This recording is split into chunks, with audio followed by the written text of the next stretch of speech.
Ladies and gentlemen, welcome to this video. Today I'm going to pull back the curtain on my ads manager. I'm literally going to show you everything, the exact campaigns that I'm running, how much I've spent, the columns that I look at to judge performance, exactly how I would set up a new campaign for my agency to go and acquire more clients, and even the exact metrics on my best ever ad. So strap in, it might be a long one. If you don't know who I am, my name is George. I am the founder of Paid House and now most recently the Advertising Co, which is my consulting company. Paid House is my marketing agency. We operate in the e-commerce industry. And in 2025, we spent just shy of 300,000 on ads. We spent about 250K on Meta and another 50K on Google and YouTube, which is for another video. Now, paid ads was our only method of acquiring clients in 2025. So there was no cold email, very, very little content, very few referrals. Okay, we literally just spent on ads and we turned 300K into 800K in cash collected, probably more now. We've predicted it's going to be about 2 million in LTV, that we actually collect from that ad spend over the course of our clients' lifetime that we've acquired from those ads. So definitely very profitable on the back end. But yeah, without further ado, let's jump into the ads manager and have a poke around. So here we are in the ads manager. This is our Paid House account. And as you can see, we've spent about £177,000 here, 177,800 pounds, which is I think around 230, 240K USD. This is looking at December 2024 to Jan 2026 now. Our spend was actually pretty low throughout December 2025. So yeah, this would have been higher, but it is what it is. This has booked us 737 meetings according to Meta. We use an attribution platform called Hyros, which I'll do another video on in this channel soon, which says it's a lot higher than that, but that's just what Meta says. 1.5 million impressions. If you've seen one of my ads, let me know in the comment. I'd love to hear. Yeah, let's jump into kind of the columns now since we're going through them already here. So I have this preset here called $1 million a month, which is pretty cool. Once you've created your ad account, you're able to kind of come into these columns here and go through them. So I'll show you what I've got. So I've obviously got the boring ones: campaign name, ad set name, delivery, etc. And then we get into amount spent. All right, so how much is each campaign, ad set, ad spent? It's obviously the most important thing. Results, so how many of the result that you are optimizing towards in your campaign have you generated? Okay, so if the campaign was optimizing towards leads or page views or whatever, it would show you how many of that specific metric that you're optimizing towards you got. Okay, but of course all of my campaigns are optimizing towards website schedules, in other words meetings booked, because that's how we sign clients at my agency. We get people onto a call, we sell them a high ticket service, typically a media buying service in our case, and that's how we make money. And so that's what we're optimizing for. So you'll notice that all of the campaigns, they say website schedule, X amount of number of website schedules in the results section there. Impressions is how many people literally saw the ad, even if they just flicked through it for a few seconds. Views is a little bit different. I don't really know how transparently views work with Meta, considering it says I have 1.6 million views, which is more than my impressions. I don't know how that works. But impressions are kind of the main thing that people care about, to be honest with you. CPM, that's cost per 1,000 impressions. That's a really, really important one that you need to know, because it shows you literally how expensive your ads are costing, like how expensive your traffic is. So if you run ads in America versus ads in, let's say, Africa, your CPMs are going to be 10 times higher in the US than they are in Africa, because there's more competition, and that means that the real estate is more expensive. 1,000 impressions is more expensive in America than it is in Africa, because there's more people that are bidding for those 1,000 people, those 1,000 eyeballs. So that's how that works. And if you can actually decrease your CPMs by making better ads, which is kind of interesting. If you basically, Meta gives you a quality score, and most ad platforms do. And this is basically a combination of the expected CTR on the ad. It's a combination of the landing page experience once they click on the ad. It's a combination of whether people are reporting your ad or whatever. And if that's a good quality score, then Meta's going to reward you with a lower CPM, because it wants to reward and incentivize advertisers to make good ads, and it wants to kind of push out the advertisers making bad ads that are ticking people off. It wants to push them off the platform, so it's going to throttle those CPMs up. Okay, and so you can kind of tease those CPMs down, but typically they're going to be pretty set. Now, unique outbound CTR, this is a hugely important one that you're going to want to make sure that you go ahead and find. Okay, you can find any of these metrics here, by the way, by going and searching for them and clicking. I don't think any of these are custom at all. So unique outbound CTR, the formula is impressions divided by unique clicks for this. Okay, so this tells us essentially how compelling our ad is. Basically, the more people that are clicking on it, the higher percentage of impressions that click on that ad, the more compelling the ad, more or less. And so we have certain benchmarks for CTR that we want to make sure that we're hitting, because if we're not hitting, then we're either showing that ad to the wrong type of person, or the ad isn't compelling enough, and so that person is not driven to click. All right. And again, lower CTR, worse quality score, higher CPMs, we're having a bad time. CPC, okay, so cost per click, kind of similar to CPMs. This is kind of viable to increase based on it's a function of essentially CPMs and CTR, right? So, if your CPMs are high, then your CPC is going to be high because, let's say it takes this is bad math, but let's say, it takes, 100 people to see your ad for one person to click, right? That would be a 1% CTR. Then basically you're going to know what your CPC is from that. You can essentially kind of do the maths there. But yeah, so if your CPMs are higher, then your CPC is going to be higher. So again, it's kind of a function of where you're advertising. Yeah, your cost per result, this is obvious. So how much spend you need to generate a result. Next is your frequency. So this is basically telling you how many times is on average someone seeing your ad. And so the higher your frequency, that you're kind of almost tapped out on your TAM in a way. Like, if your frequency is like a 3, then people are seeing your ad tons. And so that kind of is going to raise some question marks like, hey, why can't I scale this ad? It's almost like a retargeting ad at that point, if your frequency is higher than 3. Really, in an ideal world, you want your frequency to be under sort of 1.5. That's kind of a good indication that you're really still in like cold traffic waters. And so, yeah, sometimes if your frequency starts to get quite high, it can indicate that you're having a bit of ad fatigue. Meta's trying to recycle your ad and show it to the same people that took an action. It's not kind of sure where to go. And so that can be kind of just an indication of potentially needing to launch some new creatives. And another one, sometimes called hook rate, but it's here called 3-second video plays per play rate, per impressions, which basically tells you out of the impressions, how many people are watching the video for more than 3 seconds.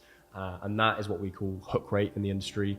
And we want to see this above 20%, right?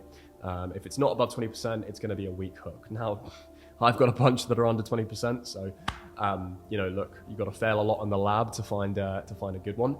But that is an important one to see. Okay. And then, unique outbound clicks, that's useful to look at as well. So those are kind of the main columns that I'm looking at. Really most important for me being unique outbound CTR, CPM, and hook rate. Again, and of course, cost per result. Again, I was going to say, anything really that, any campaign that has a good cost per result, don't turn it off. Even if it has a terrible CTR or a terrible CPM, if it's producing a good cost per result, and even more importantly, if it's producing a good ROAS, so it's actually making you money, then you definitely don't want to turn it off. Again, most important thing being ROAS, really. So that's how I look at the ads manager. Okay. Now, I think it would be fun if we jump in and have a look at some of my ads here. And I'm filtering actually by amount spent. So a lot of these are turned off now because they were launched a long time ago. And so a lot of these are not active because if you run an ad for a long time on Meta, it is eventually just going to fatigue. With my market, the e-commerce market, what we tend to see is that ads actually fatigue really quickly because the market actually isn't as big as you think it is. And as well, I think with the kind of ads that I prioritize very sort of bottom of funnel ads, which is something that I'm trying to move away from in 2026, starting to try and do some more top funnel educational stuff, which is going to hopefully last a bit longer. But the point I was getting at is that my ads tend to burn out pretty fast. And so that's why you can see I've got a lot that have spent sort of like 2K, 3K. But I have one that scaled massively and ended up spending 42,000 in its lifetime, which is an ad that I showed on the first video in this channel, I actually broke down the full transcript of it, so you can go and see that there. But yeah, if we actually look at the metrics here, you can see that it had a pretty good CPM, but the key thing is it had a very good CTR. So it had 2% CTR. And I think this was what really allowed it to scale. And it just shows you that it was a great ad, because if you're getting a 2% CTR, that's great. Anything below that, I mean, high ones, that's good. But yeah, anything below 1 is definitely cooked, and low ones is not good either. You see another one here, got 2%. But statics tend to get a higher CTR anyway. So yeah, for a video ad to get a 2% CTR, that's great. And so I think that was why it was able to scale. It did have a very high frequency though, but that was because we ran it for so long. You know, we ran it for like 4 or 5 months. So I think it just, that ad was shown to like pretty much everyone in the market. Got, you know, over 350,000 impressions, I feel like. So yeah, but it got us a ton of clicks and obviously a ton of appointments, which is really, really good. Cool. Okay, so now that we've been through all of that, let's jump in, and I'm going to actually walk you through how I go about creating campaigns from scratch when it comes to agencies. Okay, so obviously we're coming here, we're clicking that green button on the left, we're selecting leads, we're jumping in, and we are going to go ahead and start obviously at the campaign view. So you have campaign view here, ad set view here, ad view here. And really one of the most important things that you want to do at the campaign view is kind of give a good name to the campaign, which sounds kind of menial, but it's actually really, really important, because once you start launching a bunch of different campaigns, things are going to just start getting lost. So first things first, we need to decide whether we want to go with CBO or ABO here, which is something I'll get into in a second. Let's say we're going to go with ABO, and then we want to kind of put the offer. So for example, you might be running a, I don't know, let's say, I don't know, retainer, like a cold email retainer offer. It's a tough one. But a cold email retainer offer, let's say, it's a B2B. And then you're going to basically put, you want to really, at each level, kind of just only put in the name what you're kind of doing. And so as you can see here, because we're going to go with ABO, really the only settings we're changing are the fact that it's ABO, and obviously we want to put the offer that this campaign is actually housing. Other than that, I'm just going to go ahead and put the date, which I think it's the 6th today. So that's all I'm putting at this stage, okay? Then we're jumping down to the ad set level, okay? And here we're going to get a little bit into depth. So firstly, we're going to go ahead and Meta likes to hide this now. It really wants you to do multiple conversion paths. I don't see why. I think they think it's going to get you a better result. I just don't believe it. You want to go ahead and select a single one. Typically, it's going to be website, okay? You're going to want to go ahead and select your schedule event. And then you're not going to touch attribution model. You're not going to touch anything here at all. Now, whether you want to use dynamic creative, this is an interesting one. So dynamic creative is basically a way where, you know, instead of having individual ads, as you can see here underneath the ad set, you're just going to have one ad. But in that one ad, you're going to be able to put multiple creatives into it, as well as obviously your different primary texts and headlines and descriptions. And Meta's just going to be able to basically mix and match all of the different creatives with all of the different descriptions and headlines, etc. So it's supposed to basically get you a better result, or at least it's supposed to be able to test more thoroughly than kind of single creatives. I personally find that single creatives work best. I used to use DCTs a lot, but I'm just running with single ads. I've heard after Andromeda that single ads are working best at the moment, so we're going to run with those. Now, daily budget, my recommendation is very standard. It's $100 a day minimum. I've always found though that $200 a day just kind of worked that little bit better. Obviously got results faster. It was kind of my go-to, but we'll put 160 a day GBP because that's kind of the equivalent. Start date. Some people like to put this at like, you know, a couple hours in front. I think that's technically best practice, because if your ad gets flagged, then you don't want to be trying to run it, because that's just going to cause issues for the account. So it can be beneficial to put it a few hours ahead, but between you and me, I would always just keep it as it is. Now, jumping into the audience settings, okay, obviously you want to select your country. You know, we're going to go for United States. Whoa, United States, not going to touch the UK, and it's a tricky market. And then, yeah, we're not going to use any kind of a saved audience or anything like that. And the important thing here is that we want to make sure that we see the audience definition being broad, okay? Now, with that said, we are actually going to go ahead and be specific with the targeting in some areas, okay? Which we'll get to in a second. So here, once you kind of come down to the suggest an audience section, what you actually want to do is you want to click, well, you don't necessarily need to do this, but what I would recommend that you do is you look at your past 20 customers and you say, okay, what age range are they? You know, what gender are they? And then based on that, I would actually make sure that you actually make these adjustments here, because some of you will be surprised if you go and look in your ad and you actually do a breakdown of demographics. You know, 20%, 30% of your spend might be going towards females, but females aren't the ones that are buying. And so you're kind of wasting that money. So I always like to actually further limit the reach of my ads. And I like to come in here and then specifically select, you know, 18, well, sorry, I'll go a bit higher, because when you're going for business to business, you kind of want to be sort of, arguably, I think 25 to 55, okay, is kind of the best, because you obviously want to be advertising to people with money. Most typically people who are 18 don't have that, and most people who are sort of over 55, they are not necessarily always receptive to, you know, the whole kind of high ticket sales process thing. So yeah, you want to obviously tick off the user as a suggestion thing. And then you might want to do the same thing here as well, okay? So yeah, that's what I would personally recommend. But don't worry, this still means your audience is broad even if you do this, because you're not using any actual audiences, okay? You're still, you know, you're not like going after, for example, like business admins or anything like that. You're not coming down here and basically going after demographics, interests, or behaviors. That would start to narrow down the audience. This is still keeping you a very big audience. And then next, a really important one is placements. And this is always going to be, you know, where people get messed around by Meta with, because Meta likes to put all of these as active. I would tick all of them off, except for Meta. Oh, sorry, don't tick off Facebook, except Facebook and Instagram. The audience network is a big one. The audience network will mess your campaign up, okay? It will give you a super high CTR. It will give you a super low CPM.